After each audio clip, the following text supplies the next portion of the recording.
Okay, children of the Most High, let's talk about those feasts that from the scriptures we are told to celebrate it when we get to the land of promise, where we live in a place where we can harvest, we can plant things, harvest things, and also offer burnt sacrifice without the police coming over to your place to disturbing you for setting fire and all those stuff. Let's explain those. Like I said, these are usually feasts that occur in the third month, from the third month up to the seventh month. These are usually feasts that occur in this period. So let's go to the book of Leviticus chapter 23 in verse 10. You said, the Most High said, speak unto the children of Israel and say unto them, when ye be come into the land which I give you. Sorry, brothers and sisters, before I go forward, let me explain here. This is basically what I do. There was a time I used to live in a place where I can offer burnt offering. I've tried to do that in the past. I've done that in the past actually. When I live in a place where I can make fire and nobody will disturb me because it's my house and everything. But recently I've moved to a place where, and I live in a place where I can't do those. I'm really hoping that I'll be able to get a piece of property that will allow me offer this. So right now I've not been able, this year actually, I've not been able to do those. But I'm hoping that I'll move into a place where it's not my hometown really. I actually live in a foreign land too. But I'm hoping that I'll move into a place where I'll be able to make fire and offer sacrifice without anybody, the homeowners association or anything disturbing me. I'm hoping to do that, and when I do that, I'll be able to offer the sacrifices to the best of my understanding. So you cannot deceive yourself. If you live in a place where you can do this, please go ahead and do it.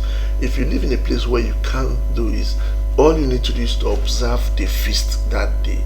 You keep the ones you have to keep as a Sabbath and observe it that day.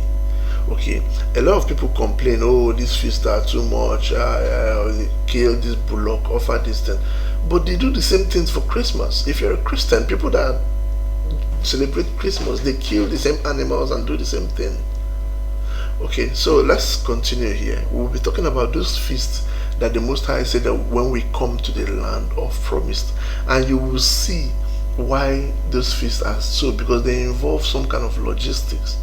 So Leviticus 23 in verse 10, the Most High said, speak, was telling Moses and Aaron, he told them, speak unto the children of Israel and say unto them, when you come into the land which I give unto you. This is important. He said, when you come into the land which I give unto you, and shall reap the harvest thereof, then you shall bring a sheaf of the first fruit of your harvest unto the priest. So brothers and sisters, the feast of first fruit is when you are settled in a place where you are able to plant things and harvest. These are feasts that we should celebrate where we live, in our land of promise. If you live, let's say you live in a 3-story apartment floor where you don't even have a garden, you can't do this. You can only observe it, but you cannot bring first fruit because you don't even have a garden. Okay, you cannot go and buy things in the market and offer God something that you've bought. That's the sacrifice of Cain. Okay, so if you live in a place where you can plant something, you can plant a garden and keep a garden, this is how you offer their first fruits. And okay, brothers and sisters, for you to understand this, the feast of first fruits, go and read the book of Leviticus 23 from verse 10 actually, all the way to verse 30. You understand it, but this is basically what it involves. There are 3 components of the feast of first fruits. First of all, you have to bring a harvest from your garden, from your farm, a portion of it, and it has to be acceptable to the priest. And then on that day when it's accepted by the priest, you offer the burnt offering, and the burnt offering has to be a male lamb or a goat of the first year without blemish. And then later on, after you finish harvesting whatever you're doing and you're making bread from your harvest and all those things, you now or making flour from your harvest, you now offer the meat offering and the drink offering. So these are all produce from your farm.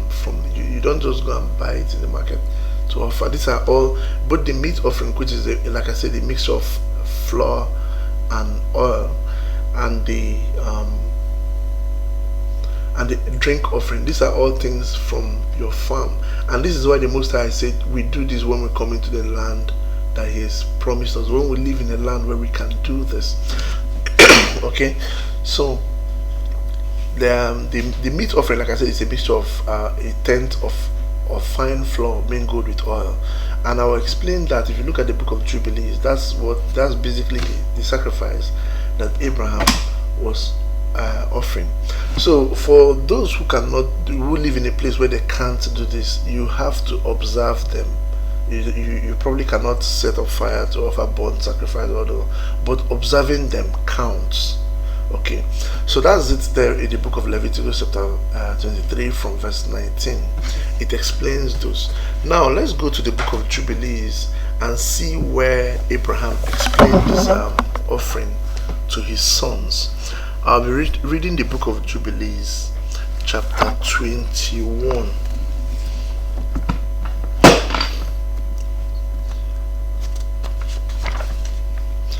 Book of Jubilees chapter 21.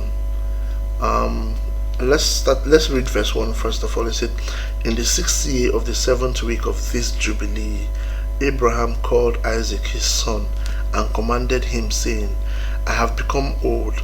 I do not know the day of my death, but I am full of my days. I am 175 years old, and throughout all the days of my life I have remembered the Lord, and sought with all my heart to do His will, and to walk upright in all His ways. My soul has hated idols. I have given my heart and spirit to the observance of the will of Him who created me. For He is the living God, and He is holy and faithful, and He is righteous beyond all, and He is no respecter of man or of their gifts. For God is righteous and executes judgment on all those who transgress His commandment and despise His covenant. So our father Abraham was telling Isaac, his son, that he has to keep the covenant of the Most High. It was basically in this chapter 21 of the book of Jubilees that Abraham explained to Isaac the offering he does and how he does it. And if you read other earlier chapters of the book of Jubilees, you find that Abraham mostly offered offerings in the 3rd month. He mostly it was basically the first fruits that he was offering. He basically observed the offering on the 3rd month, which is the first fruit, and he also did the one in the 7th month. In fact, it was in the 7th month that the Most High tested him and told him to sacrifice his son, and he did that. And after that, he instituted the feast in the 7th month. So let's go over to book of Jubilees chapter 21. If you go over to verse 7, verse 6, it said, eat no blood at all of animal or cattle or any bird that flies in the heaven. Don't eat any blood. Okay. Verse 7, it said, if you kill a sacrificial animal as an acceptable peace offering, kill it and pour out its blood on the altar. Place all the fat of the offering on the altar with fine flour, and the meat offering mingled with oil and its drink offering. You see, the same thing that we see in the book of Leviticus chapter 23 is the same thing that Abraham was teaching his son to offer. First of all, you offer a burnt offering, right? A burnt offering of an animal in the first year, either a goat or a sheep in the first year without blemish, a male goat or sheep in the first year without blemish. And then you offer the meat offering. And like I said, the meat offering is fine flour mixed with oil. It's not specified the kind of flour you use, but if you want to offer a sacrifice that's acceptable to the Most High, this is what Abraham did. Okay, you mix the flour with oil in the altar, and then you offer a drink offering as well, all of them mixed with the altar. So I'm reading the book of Jubilees chapter 21 verse 7, and let me start afresh so that you see it, you understand it. It says, if you kill a sacrificial animal as an acceptable peace offering, kill it and pour out its blood on the altar. Place all the fat of the offering on the altar with fine flour, and the meat offering mingled with oil with its drink offering. Place them all together on the altar of burnt offering. It is a sweet odor before the Most High. You will offer the fat of the sacrifice of thanks on the fire which is on the altar, and the fat which is in the belly, and all the fat in the inside, behind the two kidneys, and all the fat that is on them, and lobes of liver you will remove together with the kidneys. Offer all this for a sweet odor, acceptable before the Most High, with its meat offering, and with its drink offering, and the bread of the offering to the Most High.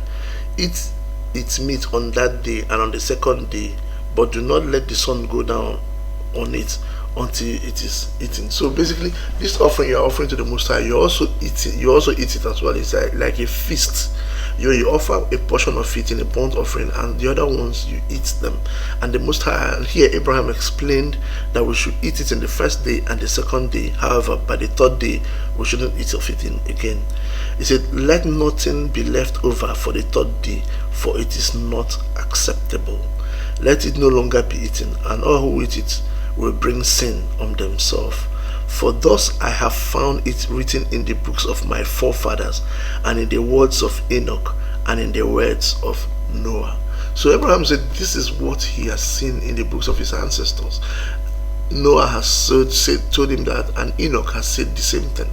So he was passing it on to his son Isaac. Verse 11 said, "On all your offering you will scatter salt. Do not let the salt of the covenant be lacking in all your offering before the Lord." So there should be salt in the offering. So verse 16 said, "Be clean in your body at all times. Wash yourself with water before you approach to offer on the altar.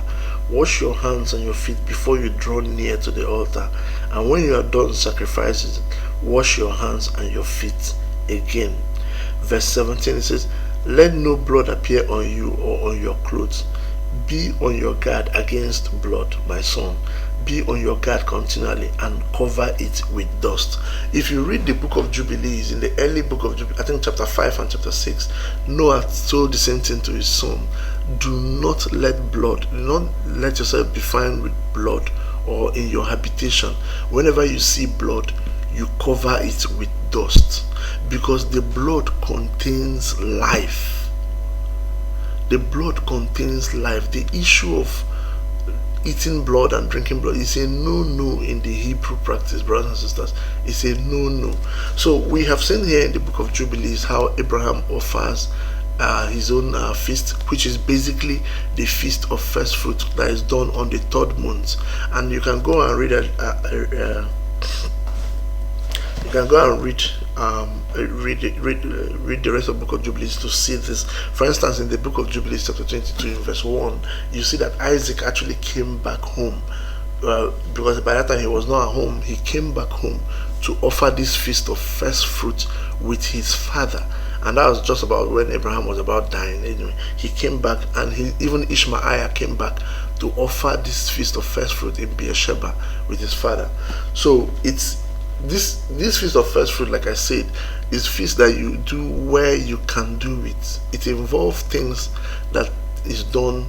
It involves some logistics that can only be done in our land of inheritance, or where you are able to plant, have a farm, or have some harvest to offer. If you live in a place where you can't do this thing, you observe them. You observe it as a Sabbath. Any day you say, okay, this is the day of my first fruits, you observe it as a Sabbath. You do no several work in it, and you rest in the name of the Lord. But other feasts, like the feast you have in the first month, which is the feast of unleavened bread and feast of Passover, and then the feast you have in the 7th month, which is the feast of trumpet, the day of atonement, and the feast of tabernacles. This feast is irrespective of where you live. You can offer it anywhere you live. So brothers and sisters, in conclusion, basically a lot of people, when they read this book of Leviticus, and they're like, this is a lot of things, killing the animal, mixing with oil, this is that. If they don't get it right, maybe the Most High will strike them dead, all the stuff. These are all things. If you look at the world we live in today, the name of the Most High has been dragged into the mud.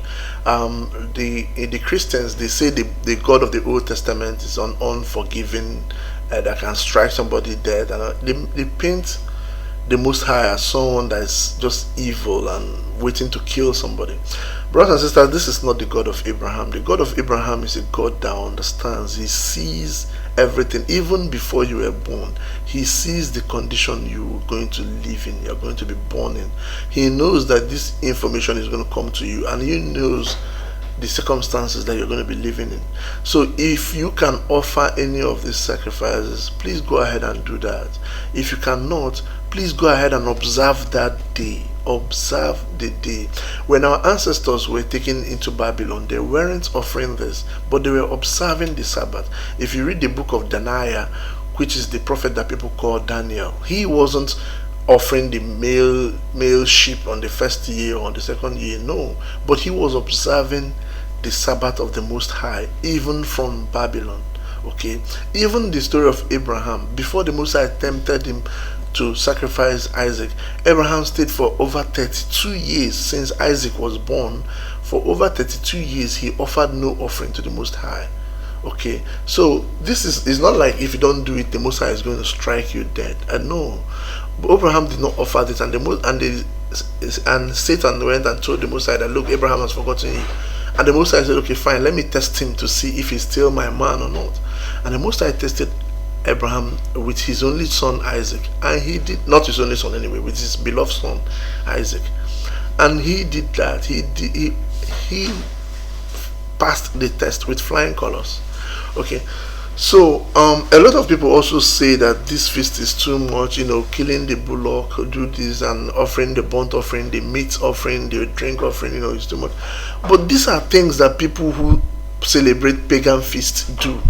When I was celebrating Christmas and all those ones, when it's Christmas, you kill goats, you kill chicken, you kill all those things. People do. Those people who are complaining about the Hebrew feast, they also kill goats and chicken in their Christmas and in their Easter feast. They kill those things too, and they also drink or any kind of drink on those days. So you cannot complain about the feast of the Most High God of Abraham. Meanwhile, you are also keeping the feast of the pagans in all their ways. Those people, when they do Thanksgiving, they kill turkey and they do all those things. So if you can kill turkey or kill, why can't you offer the same thing to the Most High? Okay, why can't you take palm trees and celebrate the feast of tabernacles, like the Most High said, like the Bible you're reading say? So people, there's really no excuse, especially for those feasts that we don't have to be in our land of inheritance, such as the feast of Passover and unleavened bread. There's really no excuse for anyone. Okay, then another thing I want to say is this, brothers and sisters, and this is actually very important. A lot of people say that we don't need to offer the sacrifices, that Christ is our offering, Christ is now our offering. They say they are Hebrews, but they say that Christ is not their offering. I don't know where. Obviously most of them get those doctrines from the writings of Paul. That is not true, brothers and sisters. I want you to know that that's not correct. But anyway, these are the feast of the Most High. If you need clarification, we are going to put an upload of it on our website. If you need clarification, please let us know, and we'll clarify on whatever that's not that you don't understand. May the Most High God of your ancestors, the God of Abraham, may He guide and protect you, and may He lead you in understanding His feasts and how this should be done to Him. In His most blessed name, Salah.